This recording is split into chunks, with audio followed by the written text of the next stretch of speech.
इंडी गठबंधन के उन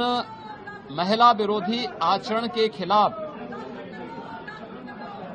विशेष निंदा प्रस्ताव पारित करने के उद्देश्य से आज बुलाया गया है। ये देख करके हमें आश्चर्य होता है कि गिरगिट की तरह कैसे रंग बदला जाता है। समाजवादी पार्टी का यह आचरण आज यहां देखने को मिल रहा है। जो जन्मजात महिला विरोधी हैं, जिनके रग रग में नारी का अपमान है और जिन्होंने हमेशा जब भी समाजवादी पार्टी को प्रदेश के अंदर सत्ता में रहने का अवसर प्राप्त हुआ है, उस समय इनके रहते हुए जिस प्रकार की घटनाएं, बर्बर घटनाएं, महिला संबंधी अत्याचार और क्रूरता की हदें पार की हैं, वह जग जाहिर है। हर व्यक्ति जानता है कि समाजवादी पार्टी की सरकार के समय स्लोगन ही बन गया था कि देख सफाई बिटिया घबराई। स्टेट गेस्ट हाउस कांड हो या प्रदेश के अंदर अलग अलग समय में इनके नेताओं, इनसे जुड़े हुए पदाधिकारियों और समाजवादी पार्टी और कांग्रेस की महिला विरोधी आचरण को देश पहले ही जानता था, लेकिन इनके पास एक अवसर था अपने मुंह पर लगी हुई उस कालिक से मिटाने के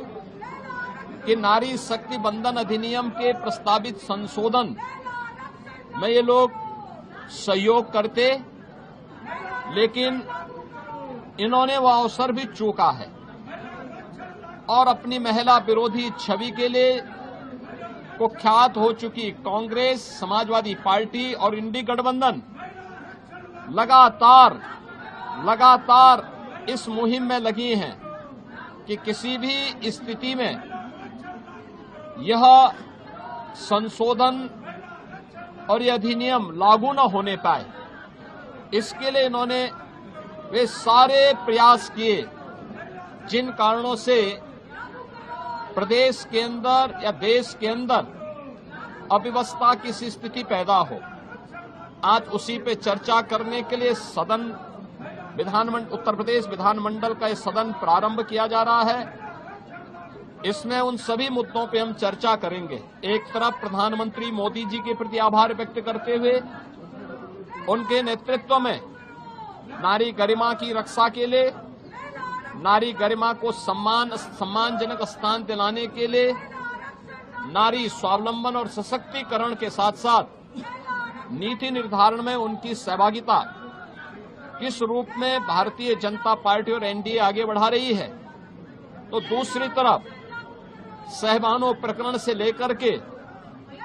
अब तक लगातार नारी शक्ति बंधन अधिनियम के संशोधन को प्रभावी ढंग से लागू करने और समय के पहले उन्हें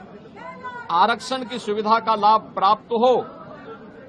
इसके मार्ग में बाधक बनी Samajwadi party, Congress, DMK, TMC और इनके अन्य सहयोगी दलों को एक्सपोज करने की दृष्टि से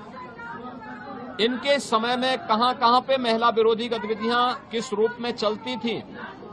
कैसे आधी आबादी के हक पर ये लोग डकैती डालते थे, इन सब मुद्दों पर भी आज व्यापक चर्चा होगी। मैं अपील करूंगा विधानमंडल दल के सभी माननीय सदस्यों से कि वे इस चर्चा में भाग लें और अगर समाजवादी पार्टी और कांग्रेस में नैतिक साहस है तो वे चर्चा में भी भाग लें। चर्चा में भाग लेने के साथ साथ इस बात का स्पष्टीकरण दें कि उन्होंने संशोधन विधेयक का समर्थन क्यों किया, उसके विरोध के पीछे का उद्देश्य, जो नारी शक्ति बंधन अधिनियम संशोधन विधेयक का विरोध करने के पीछे की उनकी मंशा क्या थी, इसके बारे में स्थिति को स्पष्ट करें और अगर उनको लगता है कि उनके नेताओं ने गलत किया है,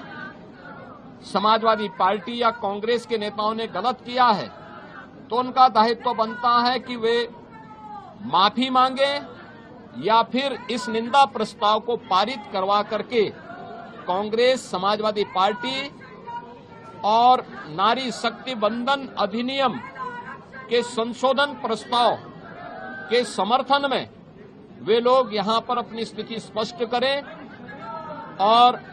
उन नेताओं की निंदा में भागीदार बने जिन लोगों ने